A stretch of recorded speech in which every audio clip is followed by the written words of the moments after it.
Yeah, it certainly did catch many by surprise. And I was talking with a resident from Mount Ross School earlier this evening who said within about 45 minutes, the levels of water had risen from his first step to coming in through the door, which was 5 steps up.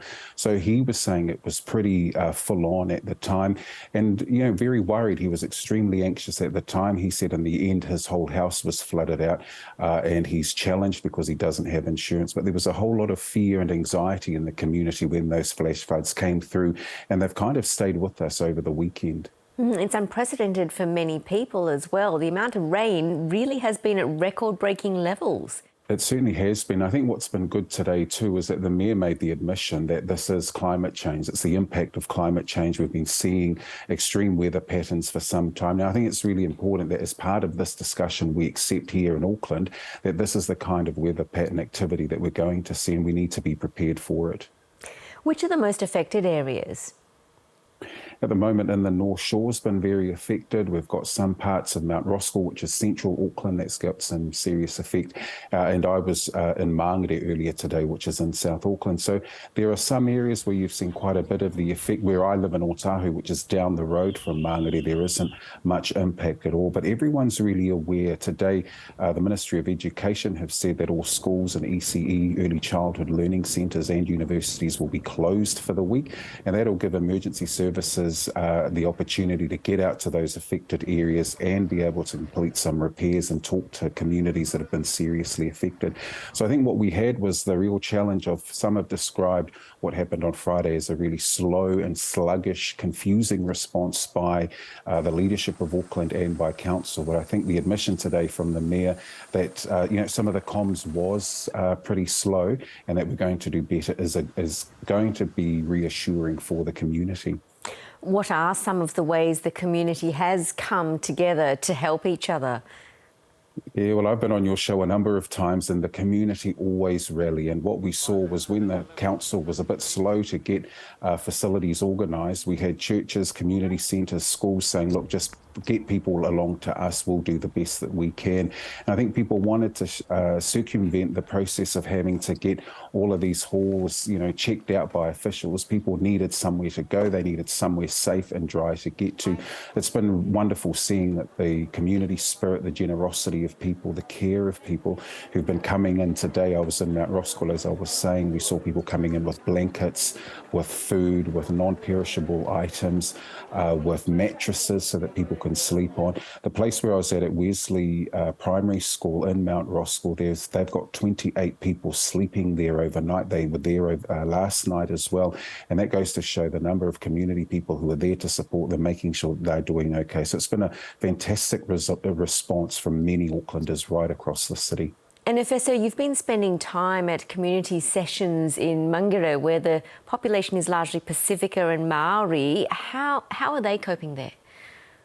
Yeah, I saw a real anxiety in the community. What's been really good is you've got good local leadership, which are making sure that, food is provided, people are able to go away with food parcels. We've also had government agencies present. They've come in. Today's a public holiday for Aucklanders. It's Auckland Anniversary Day.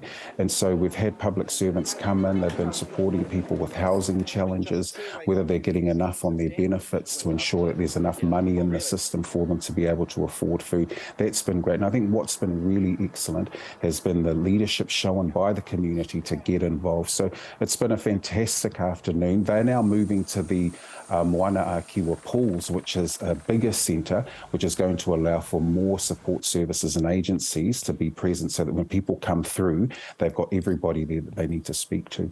And there have been reports of residents in South Auckland feeling like they've been left to fend for themselves. What's your sense of the situation there? Yeah, I accept that many in the community over the last weekend have felt pretty left out and neglected by emergency services, more so from the Auckland Council. But I think as time has gone on, people have got the services right. We've been able to enact the necessary processes and support in place. But that's behind the fact that the community have rallied. And I think the fact that the community have stood up and shown local leadership, that's what's presented people with the support that they needed. Now that the council's come on board, making sure sure that all their support services are in place. Now people are feeling more confident. So pretty disappointing that the early arrangements were confusing and sluggish, but I think we're on the right track now where people are feeling really supported. Roughly how many people have been affected, and does everyone know where they can get help? Yeah, most people do know now. There's been good social media available. The Mayor was saying also that the comms hasn't been up to scratch and they've been doing a whole lot better today. But people are aware now of where they can access the support. There are some places where people are having to travel, and so we've had some challenges with bus services. So we're looking at a whole range of things so that people can access support. But in the main, people do know where to go. They know the emergency numbers that they can contact. But so there's a real feeling, there's a growing level of confidence in the community that the support is available to them. And by going to the local pools, everyone knows where the local swimming pools are, and so they know that they can access the support from there. What's the expected weather forecast for the coming days? Yeah, we've been told that the rain will continue for the next few days. So yeah, people remain anxious about what's to come. But I think the fact that we've got good support services in place, that's just going to reassure people. It's going to give confidence in the community. And when you've got local leaders who are stepping up, who are really calling out on the agencies to come and support them, make sure that every bit of support is available. We had some of the Auckland Blues players today who were packing food parcels, and that's great because it means that they're part of the community too. They want people to be doing well and to flourish again, make sure that they're feeling warm and safe. So it's good for the community that they've got people there, and I expect that as people continue to come through those services, they'll get their support that's necessary. Efeso Collins, thank you so much. Thank you.